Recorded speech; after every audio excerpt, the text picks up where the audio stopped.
Международно-правовое признание вхождения в состав РФ Крыма, ЛНР, ДНР, Запорожской, Херсонской областей. ყირიმის, ლუჰანსკის სახალხო რესპუბლიკის, დონეცკის სახალხო რესპუბლიკის, ზაპოროჟიისა და ხერსონის ოლქების რუსეთის ფედერაციის ნაწილად საერთაშორისო სამართლებრივი აღიარება.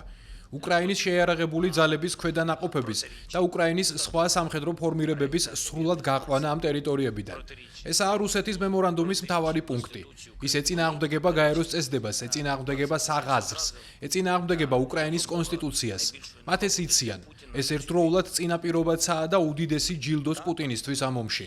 ყველას ესმის, რომ ეს ნამდვილად შეუძლებელია. რუსები ცეცხლის შეწყვეტისთვის მზად არ არიან, ყოველ შემთხვევაში დელეგაციების ამ დონეზე.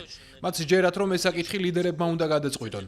მათ პირდაპირ გვითხრეს, ცეცხლის შეწყვეტა სხვა დონის საკითხია. ჩვენ ვთავაზობთ რუსებს ცეცხლის შეწყვეტას ლიდერების შეხვედრამდე.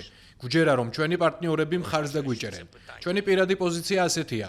ჩვენ მზად ვართ აუყოვნებლივ შესახვედრად. სპეკულაციების თავიდან აცილების მიზნით ადგილმდებარეობა რუსებზე იქნება დამოკიდებული. სტამბოლი, ვატიკანი, შვეიცარია, ყველა ამ ვარიანტს განვიხილავთ. ჩვენ ვთავაზობთ მათ შეხვედრას ორშაბათიდან ნებისმიერ დღეს. Моя така думка особиста.